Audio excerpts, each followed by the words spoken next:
A preacher was once invited and asked to speak at a series of lectures or lessons with the theme of unlikely people doing exceptional things. And the man or the representative or whoever it was that was describing it to this preacher gave some of the characters that some of the other men would be speaking on. Characters like Gideon and Amos and John and Matthew and Peter and Mary, unlikely people doing exceptional things.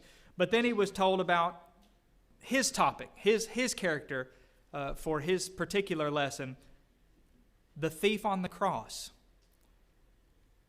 And that naturally would take him by surprise, because the thief on the cross is not somebody you would normally naturally think about on a list of unlikely people doing exceptional things, because we may think, well, I don't really know of anything that the thief on the cross did. He didn't do anything.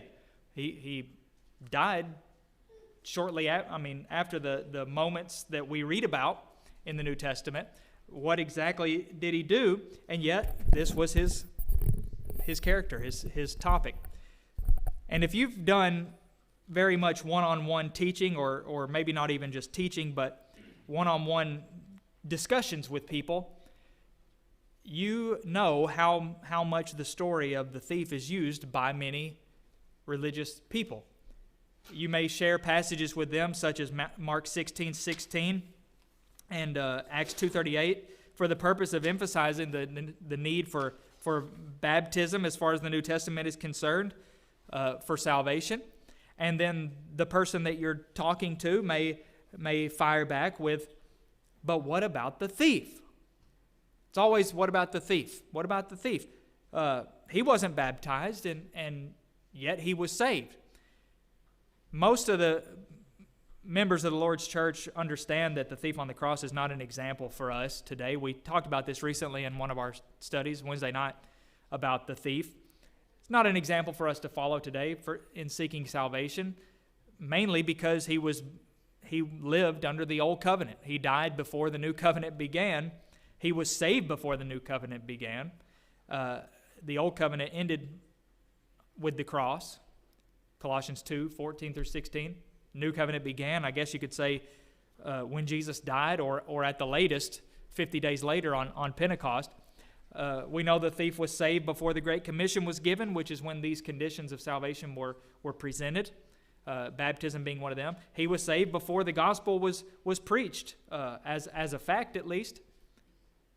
And unfortunately, that's all some members of the church know about the thief. But there's nothing in the Scriptures that is recorded that is not there for a reason. There's no filler in the New Testament, in the Bible at all. Everything's there for a purpose. We're not going to look at the thief this morning as an example of salvation, because we never should, at least as far as an example for us to follow for salvation.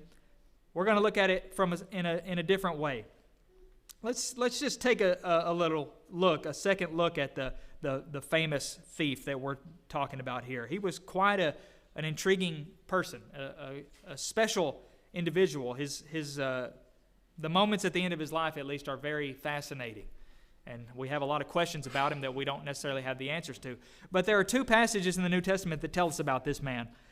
The first is Matthew 27:38 through 44. And then Luke picks up after that where the others don't, in Luke 23:39 through 43. And we get the scene presented to us earlier in Matthew 27, how Jesus was taken to the place called Golgotha, and he was being mocked and derided and railed on by these people that were standing by. They cast lots for his garments, and then they sat and watched him. They set up over him an inscription that said, "This is Jesus, the King of the Jews." So we have the Jews mocking him, the leaders especially provoking them to mock him. They didn't like that inscription above his head. They didn't like the idea that it presented, and they didn't want to risk anybody, being moved by what they saw and accepting that was actually true. So they showed up on the scene to try to incite the reproach of him and make fun of him, and it was working at this time. But that brings us then to these two thieves. In verse 38 of Matthew 27, it says, "Then there crucified with him two robbers, one on the right hand and one on the left. And they that passed by railed on him, wagging their heads, saying, 'You that destroyed the temple and build it and will build it in 3 days, save yourself. If you're the Son of God, come down from the cross.' In like manner also the chief priests, mocking him with the scribes and elders, said, 'He saved others, but he can't save himself. He's the King of Israel. Let him come down from the cross, and we'll believe on him. He trusts God. Let him deliver him now if he desires him. For he said, I'm the Son of God.' And the robbers," notice this part, "and the robbers also that were crucified with him cast upon him the same reproach." Matthew and Mark tell us that the robbers initially, they were making fun of him too. They were also railing on him with these insults, the same things that these men were saying. These men were we know they were robbers, they were thieves, but the word used for robber in their case is not the normal word for just a thief, but apparently was a stronger word. These were apparently violent men. Maybe the same kind of robber that Barabbas was. John calls Barabbas a robber. He's called several things, but John calls him a robber. Maybe the same kind of robber. A man, somebody who violently committed their crimes. They were unsavory, at the least. Not the kind of men that you would want as your next door neighbor. And they were making fun of Jesus just with everybody else. So imagine all these insults coming from the mouths of the thieves on both sides of Jesus' cross. But at some point, something happened. We don't know what it was.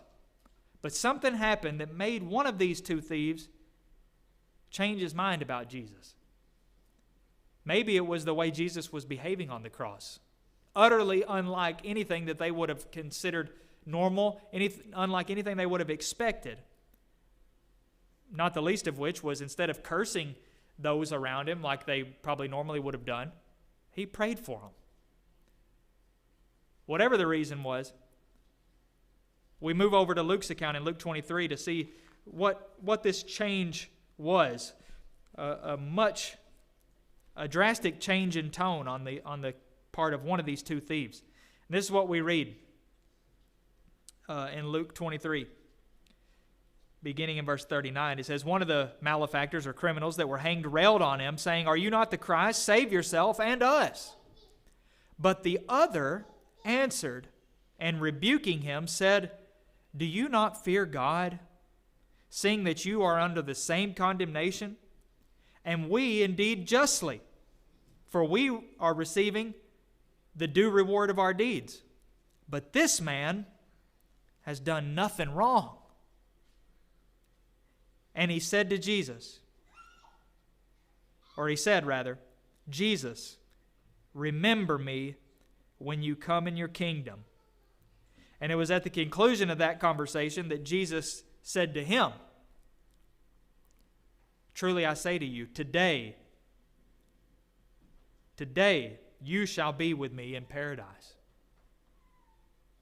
And that's the last we read, other than them going to break their legs a little bit later. The thieves and the story there has come to an end. Like we said earlier, the thief on the cross and the account here was not recorded to give us the conditions of salvation. It has nothing to do with salvation under the new covenant any more than the account of Moses or Noah or Abraham or anybody in the Old Testament had anything to do with salvation under the new covenant. But it does teach some pretty valuable lessons. Gives us a lesson in hope, for one thing. Just like Saul of Tarsus. If the thief could be saved, there's hope for anybody. Right up to the very last moment, he was deriding Christ. He was reproaching him. He was mocking him, taunting him. But then he changed. And that was enough. There's hope there, which also is a lesson in change, we could say. Some people sometimes may claim to have repented, but there's no real change in their lives or hearts. But look at the change in the thief. You can see the change. You can hear the change. Even through the words, the text, you can almost hear it. You can see it. He changed. And as soon as he changed, it was enough to take care of everything else. That change was sufficient as far as the Lord was concerned. It's a lesson in humility. Thief didn't claim innocence. In fact, he did the opposite. He said, we're getting what we deserve.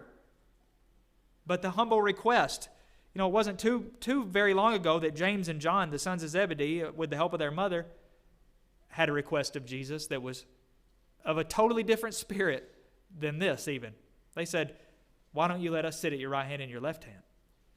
The thief made no such request. He simply requested, Jesus, remember me. Just remember me.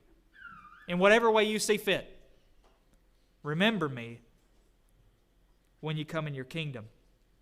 There's humility there. A lesson in priorities. He showed an interest in the kingdom, in Jesus' kingdom. Maybe more interest than some of us are prone to show at times. Maybe most of all, it's a lesson in mercy. Even though the thief deserved death and was getting death, he didn't deserve salvation. He didn't deserve salvation from his cross, and he wasn't going to get that. But he certainly didn't deserve salvation of his soul. But he did get that. There's a lesson in mercy. It's no different than us. We don't deserve salvation either. But we can have it because of Jesus and his mercy. Today, our focus, however, for the next couple minutes is not on any of those lessons. It's on one simple lesson. Doing what you can where you are. Doing what you can wherever you are. Consider what this thief did. This is exactly what he did. He expressed faith in Jesus when no one else did. Not even Jesus' own disciples were at this time. They were MIA. But he had faith that Jesus' crucifixion didn't nullify the establishment of his kingdom. Somehow he knew. I don't know how he knew it. I don't know what gave him that idea. But even the apostles didn't get that. They thought the death of the Messiah has to mean the death of the kingdom. It's failed, or it's not going to happen. But the thief didn't think that, for whatever reason. Even though Jesus was hours away from death, he believed that Jesus would come in his kingdom. And he expressed that faith. And that simple faith is like a light shining in this extremely dark moment on the cross. And he may have done it at his own personal expense. Before, the spotlight was on Jesus. Everybody looking at Jesus right in between the two thieves. Even he was joining in the mockery.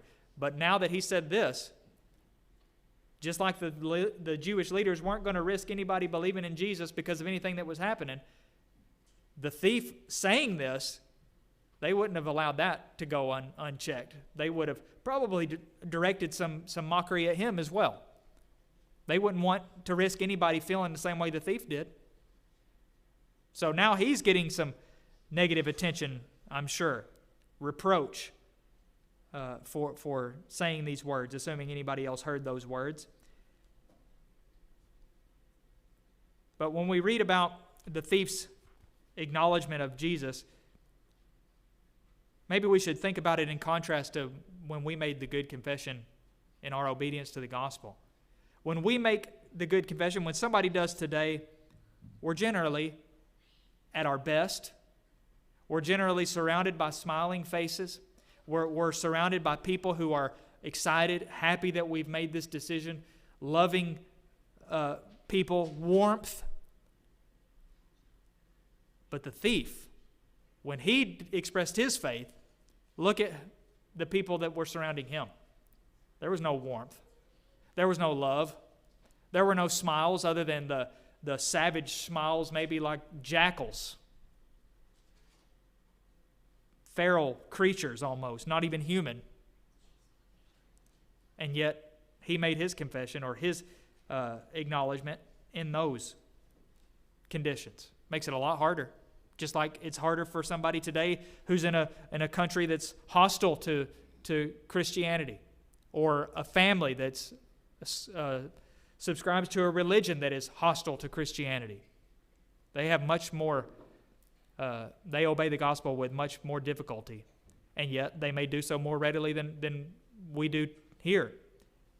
But people today too often say, be saved the way the thief was saved, as though that was an easy thing.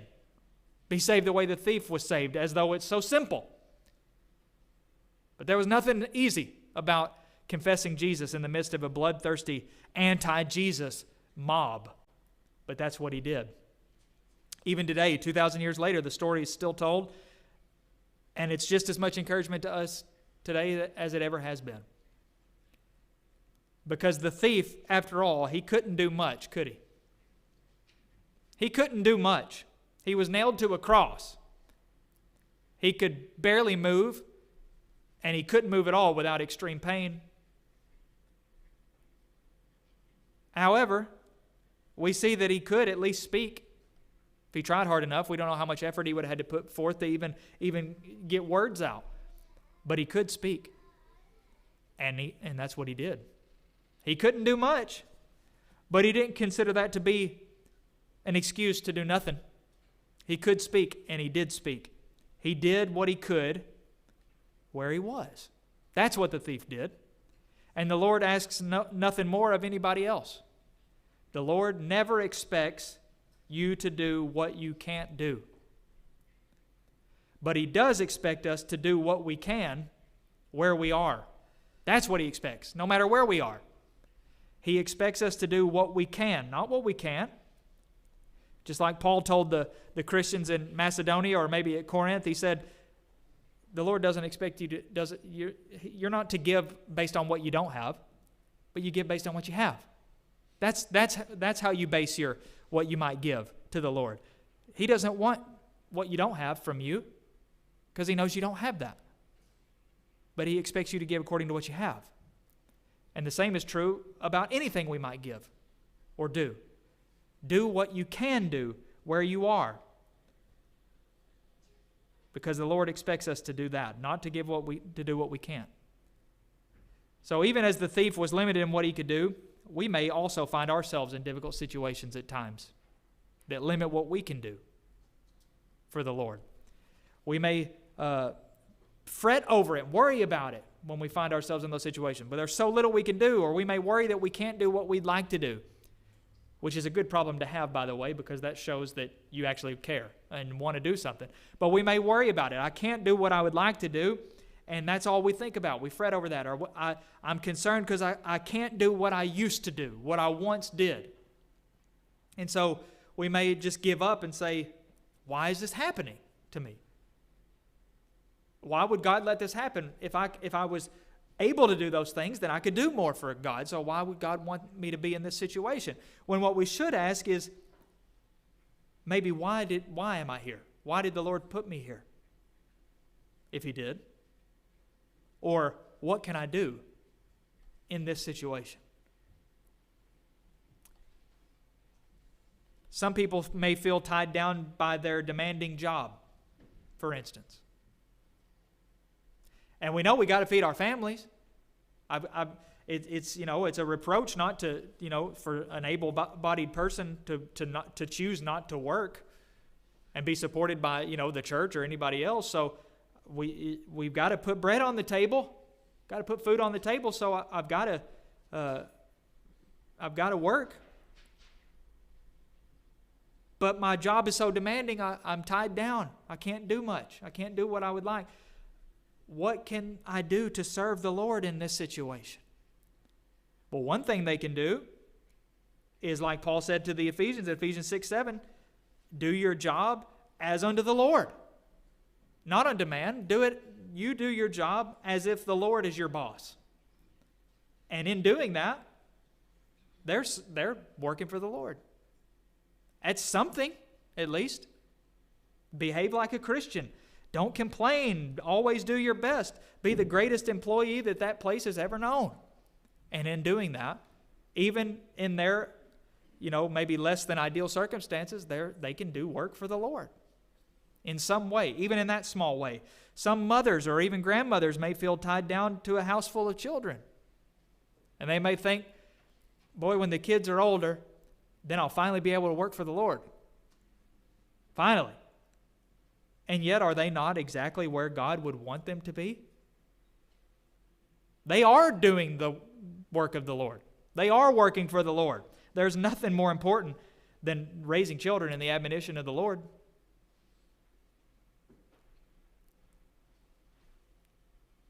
And so they are doing that. They don't have to wait till the children are older to start working for the Lord. They can start working for the Lord now. They are, in fact.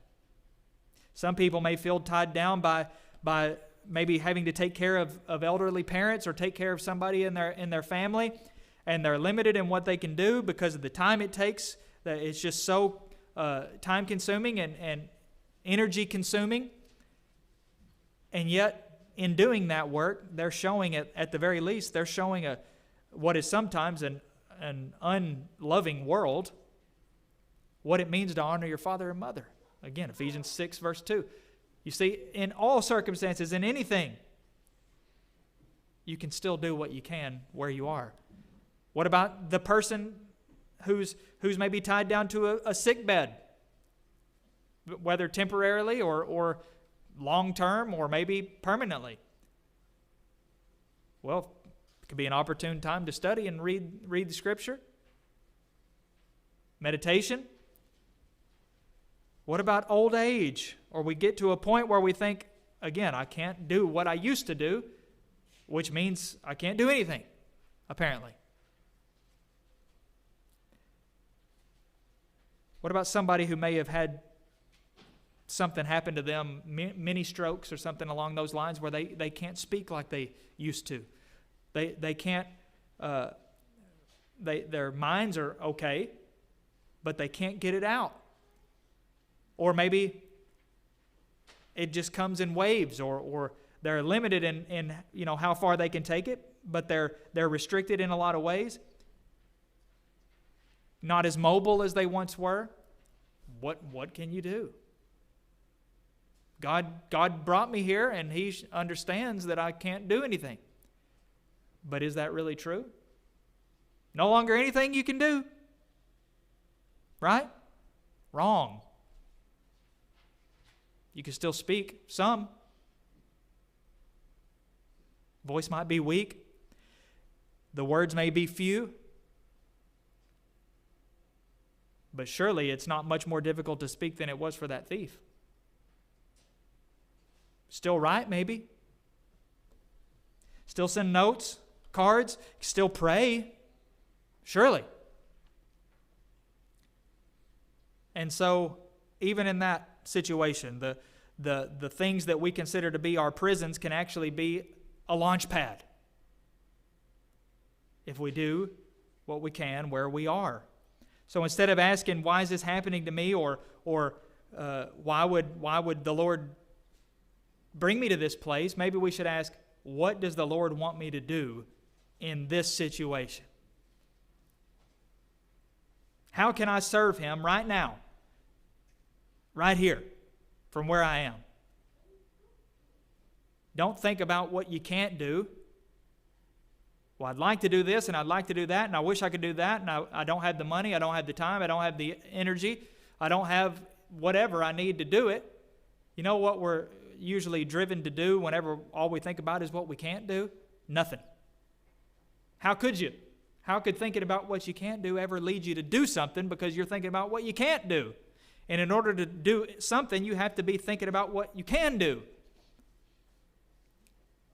So instead of asking those questions, ask, what can I do?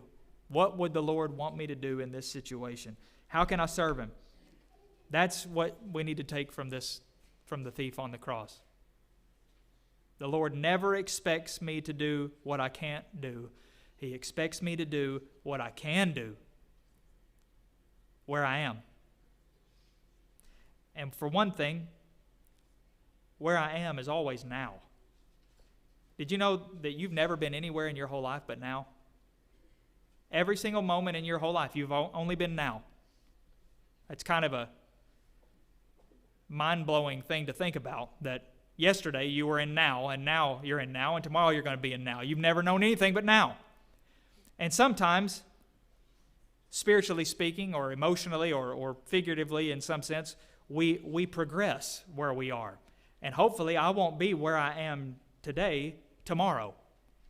God doesn't, He expects me to do what I can where I am, but He doesn't expect me to stay where I am forever. I need to progress. I need to grow. But no matter how much I grow and progress, I will always be now. I could be in Central Illinois. I could be in Oklahoma. I could be in Washington. I could be in Europe. I could be in the Middle East. I could be anywhere. But I'll always be now, no matter what. So what can I do now? I'm right now. What can I do? Not what can I do, or what I wish I could do if I had this or if I had that, if I only had a brain or if I only had a heart, or the courage, the noive. What can I do? The thief, hopefully, will encourage us in that lesson. Not what to do to be saved, but what to do, period. Do what you can, where you are. So sad that with Jesus hanging on the cross, the question is, what about the thief? What about Jesus? The story about the thief was there, you could say, for the same reason everything else is around the cross, to put our attention on Him, on the cross of Jesus. So turn your eyes away from the thief, turn them towards Jesus. Don't ask what about the thief, ask what about Jesus. Doesn't Jesus deserve my best? And then look at yourself.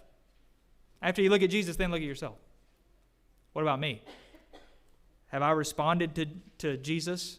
Have I done what He's asked me to do? Am I doing what He expects me to do?